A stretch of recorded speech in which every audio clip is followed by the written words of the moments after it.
अल्लाह ताला ने बात अशिया पर फ़जीलत अता फ़रमाई है। 12 महीनों के अंदर अल्लाह ताला ने रमज़ान मुबारक के महीने को दिगर महीनों पर फ़जीलत अता की है। इसकी वजह ये है कि ये महीना अल्लाह ताला की रहमतों के, बरकतों के बरसने का महीना है। अल्लाह ताला इस महीने के अंदर जन्नत के दरवाज़ों को खोल देते हैं, जहन्नम के दरवाज़ों को बंद कर देते हैं, मुतमर्रिज शयातीन क़ैद कर दिए जाते हैं और एक इबादत की तरफ लोगों का रुझान बढ़ जाता है। ये मुबारक महीना अभी कुछ ही दिनों के अंदर आने वाला है। अब इसका इस्तक़बाल कैसे किया जाए? उम्मी तौर पर देखा जाता है रमज़ान मुबारक से आने से क़ब्ल सहरी और इफ्तार की अशिया ख़रीदी जाती है।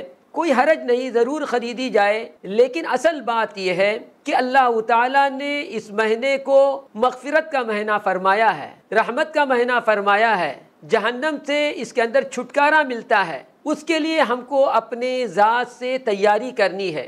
अव्वल बात यह है कि हम गुनाहों से सच्ची पक्की तौबा कर लें। जब तक गुनाहों से मुआफ़ी न मांगी जाएगी तब तक खैर के अमल के कबूल करने में रुकावटें खड़ी होंगी। फिर उसके बाद अज़्म मुसम्मम किया जाए कि अल्लाह ताला ने ये मुबारक अय्याम जो हमें अता किए हैं इसकी हम कदर करें। इस ज़हन दिमाग में इस बात को ताज़ा कर लें, हमारे बहुत सारे रिश्तेदार साबिक़ा रमज़ान में हमारे साथ थे, लेकिन अब वो हमारे साथ न रहे। हमें पता नहीं है आइंदा रमज़ान मुबारक का महीना हमें मिलेगा या नहीं मिलेगा। हमारे असलाफ का एहतिमाम रहा था कि वो माह रजब ही से रमज़ान मुबारक की तैयारी किया करते थे, अपनी दुकानों में ताला लगा दिया करते थे, रोज़ों की कसरत शाबान में फरमाया करते थे, कुरान मजीद की तिलावत में अपने आप को लगा देते थे, ताकि चंद लम्हात एक मुख्तसर महीना जो हमें मिल रहा है इसकी सही माने में कदरदानी हो।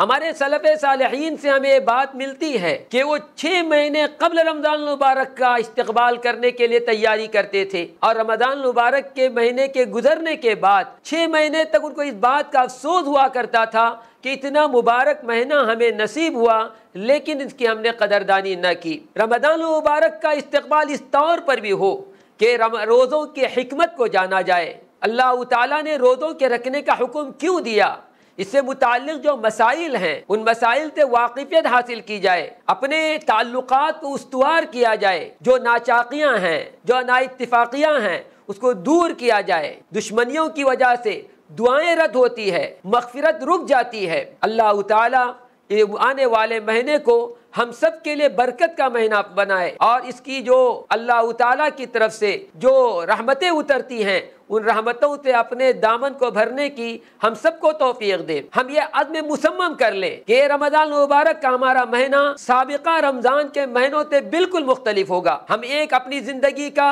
एक नया वरक़ उल्टे जिसके अंदर हमारे अक़ाइद की दुरुस्तगी हो, हमारी इबादत अल्लाह ताला के बताए हुए हुक्म के मुताबिक और नबी अकरम सल्लल्लाहु अलैहि वसल्लम के तरीक़े पर हो, हमारे मुआमलात तमाम मनहियात से बचे हुए हों, हम उसमें अखलाक का बेहतर नमूना पेश करने वाले हों और हमारी मुआशरती ज़िंदगी बेहतर से बेहतर हो और हमारी चाल ढाल दूसरों के लिए खामोश दावत हो। अल्लाह ताला हम सबको इस रमज़ान मुबारक की कदरदानी की तौफीक अता फरमाए और इस महीने के अंदर हम सब की मग़फ़िरत फरमाए। सल्लल्लाहु अला नबीना मुहम्मद व अला आलिहि व सहबिही अजमाइन वल्हम्दुलिल्लाहि रब्बिल आलमीन।